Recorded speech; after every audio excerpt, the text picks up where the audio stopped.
ಇದೊಂದು ತುಳುನಾಡಿನಲ್ಲಿ ಕಂಡು ಬಂದಿರತಕ್ಕಂಥ ಬಹಳ ಒಂದು ಅಪರೂಪದ ಒಂದು ವೀರಗಲ್ಲು ಅಂತಾನೆ ನಾವು ಹೇಳಬೇಕು ಇದನ್ನ.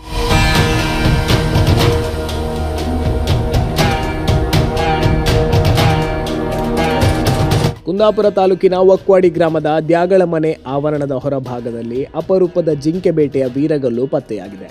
ಈ ಶಿಲ್ಪವು ಸುಮಾರು 9ರಿಂದ 10ನೇ ಶತಮಾನಕ್ಕೆ ಸೇರಿದ ಆಳುಪರ ಕಾಲದ್ದಾಗಿರಬಹುದು ಎಂದು ಪುರಾತತ್ವ ಸಂಶೋಧಕ ಹಾಗೂ ಉಡುಪಿಯ ಆದಿಮ ಕಲಾ ಟ್ರಸ್ಟ್ನ ಸ್ಥಾಪಕ ಸಂಚಾಲಕ ಪ್ರೊಫೆಸರ್ ಟಿ ಮುರುಗೇಶಿ ತಿಳಿಸಿದ್ದಾರೆ.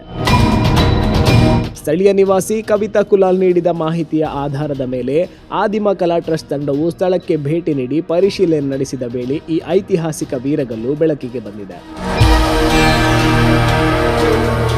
ಜಿಂಕೆ ಬೇಟೆಯ ದೃಶ್ಯವನ್ನು ಹೊತ್ತಿರುವ ಈ ವೀರಗಲ್ಲು ಆ ಕಾಲದ ಸಂಸ್ಕೃತಿ, ಬೇಟೆಯ ಪರಂಪರೆ ಮತ್ತು ಶೌರ್ಯದ ಸಂಕೇತವನ್ನು ಪ್ರತಿಬಿಂಬಿಸುತ್ತದೆ. ನಾವೀಗ ಕುಂದಾಪುರ ತಾಲೂಕಿನ ದ್ಯಾಗಳಮನೆ ಒಕ್ವಾಡಿ ಬಾಬು ಶೆಟ್ಟಿ ಮಾಸ್ಟರ್ ಮನೆಯ ಸಮೀಪದಲ್ಲಿ ಇದ್ದೇವೆ. ಅವರ ಮನೆಯ ಒಂದು ಕಾಂಪೌಂಡ್ ಗೋಡೆಗೆ ತಾಗಿಸಿ ಒಂದು ವೀರಗಲ್ಲು ನಮಗೆ ಕಂಡು ಬಂದಿದೆ. ಇದೊಂದು ತುಳುನಾಡಿನಲ್ಲಿ ಕಂಡು ಬಂದಿರತಕ್ಕಂಥ ಭಾಳ ಒಂದು ಅಪರೂಪದ ಒಂದು ವೀರಗಲ್ಲು ಅಂತಲೇ ನಾವು ಹೇಳಬೇಕು ಇದನ್ನು.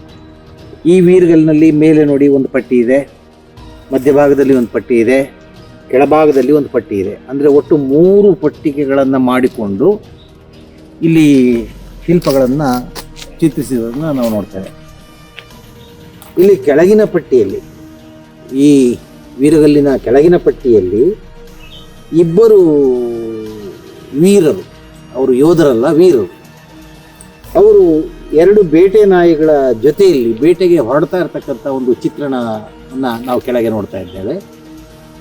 ಮತ್ತು ಮಧ್ಯದ ಪಟ್ಟಿಗೆಯಲ್ಲಿ ಆ ಇಬ್ಬರು ಸೇರಿಕೊಂಡು ಜಿಂಕೆಗಳನ್ನು ಬೇಟೆ ಆಡ್ತಾ ಇರುವಂಥದ್ದು ಚಿತ್ರಣವನ್ನು ನಾವು ನೋಡ್ತಾ ಇದ್ದೇವೆ.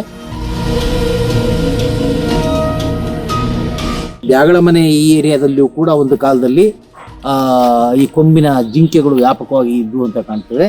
ಸೊ ಅವುಗಳನ್ನು ಬೇಟೆ ಆಡ್ತಕ್ಕಂಥ ಈ ಚಿತ್ರಣವನ್ನು ನಾವಿಲ್ಲಿ ನೋಡ್ತಾ ಇದ್ದೇವೆ. ಸೊ ಈ ಬೇಟೆಯ ಸಂದರ್ಭದಲ್ಲಿ ಈ ವೀರರಿಗೆ ಆ ಜಿಂಕೆಯ ಕೊಂಬುಗಳು ತಾಗಿ ಅವರು ಮರಣವನ್ನು ಹೊಂದಿದ್ದಾರೆ. ಹಾಗೆ ಮರಣ ಹೊಂದಿದಂಥ ಒಂದು ವೀರರು ಅವರು ಬೇಟೆಯ ಸಂದರ್ಭದಲ್ಲಿ ವೀರ ಮರಣವನ್ನು ಹೊಂದಿದರು ಅಂತಂದೇಳಿ ಆ ವೀರ ಮರಣ ಹೊಂದಿದಂಥವರು ಕೈಲಾಸವಾಸಿಗಳಾದರು. ಹಾಗಾಗಿ ಮಧ್ಯದಲ್ಲಿ ಶಿವಲಿಂಗ, ಮೇಲ್ಭಾಗದ ಪಟ್ಟಿಗೆಯಲ್ಲಿ ಮಧ್ಯದಲ್ಲಿ ಶಿವಲಿಂಗ, ಅದರ ಮೇಲ್ಭಾಗದಲ್ಲಿ ದೇವಾಲಯದ ದ್ರಾವಿಡ ವಾಸ್ತುಶೈಲಿಯ ದೇವಾಲಯದ ಶಿಖರವನ್ನು ಚಿತ್ರಣವನ್ನು ನಾವು ನೋಡ್ತೇವೆ. ಅದರ ಕೆಳಭಾಗದಲ್ಲಿ ಶಿವಲಿಂಗ ಇದೆ, ಆಯಿತಾ. ಆ ಶಿವಲಿಂಗದ ಎಡ ಮತ್ತು ಬದಿಯಲ್ಲಿ ಇಬ್ಬರು ವೀರರು ಕೈ ಮುಗಿದು ಕುಳಿತುಕೊಂಡಿರ್ತಕ್ಕಂಥ ಒಂದು ಭಂಗಿಯಲ್ಲಿ ಅವರನ್ನು ತೋರಿಸಿದ್ದಾರೆ. ಇದು ಅತ್ಯಂತ ಸ್ಪಷ್ಟವಾಗಿ ಆ ವೀರ ಮರಣವನ್ನು ಹೊಂದಿದಂಥ ವೀರರು ಅವರು ಶಿವನ ಪಾದವನ್ನು ಸೇರಿದ್ರು, ಆಯಿತಾ, ಕೈಲಾಸವಾಸಿಗಳಾದರು ಎನ್ನುವಂಥದ್ದನ್ನು ಸಾಂಕೇತಿಕವಾಗಿ ಚಿತ್ರಿಸಿರೋದನ್ನು ನಾವಿಲ್ಲಿ ನೋಡ್ತಾ ಇದ್ದೇವೆ. ಮತ್ತು ಈ ಶಿಲ್ಪ ಲಕ್ಷಣಗಳು ಬಹಳ ಸ್ಪಷ್ಟವಾಗಿ ಈ ವೀರಗಲ್ಲಿನ ಒಂದು ಕಾಲವನ್ನು ನಿರ್ಧರಿಸೋದಕ್ಕೆ ನಮಗೆ ಸಹಾಯ ಮಾಡ್ತದೆ. ಅದರಲ್ಲೂ ಮುಖ್ಯವಾಗಿ ಈ ದ್ರಾವಿಡ ಶೈಲಿಯ ಈ ದೇವಾಲಯದ ಶಿಖರದ ಒಂದು ಕೆತ್ತನೆ ಏನಿದೆ, ಈ ಕೆತ್ತನೆ ಮತ್ತು ಇಲ್ಲಿ ಕೆಳಭಾಗದಲ್ಲಿರ್ತಕ್ಕಂಥ ಶಿವಲಿಂಗದ ಕೆತ್ತನೆ, ಈ ಅಂಶಗಳು, ಈ 2 ಪ್ರಮುಖವಾಗಿರ್ತಕ್ಕಂಥ ಅಂಶಗಳು ಈ ಶಾಸನ ಕ್ರಿಸ್ತ ಶಕ 9 ಮತ್ತು 10ನೇ ಶತಮಾನಕ್ಕೆ ಸೇರಿದಂಥ ಒಂದು ಶಾಸನ ಎನ್ನುವಂಥದ್ದನ್ನು ಖಚಿತವಾಗಿ ಇವುಗಳ ಆಧಾರದ ಮೇಲೆ ನಮಗೆ ಹೇಳಲಿಕ್ಕೆ ಸಾಧ್ಯ ಆಗುತ್ತೆ.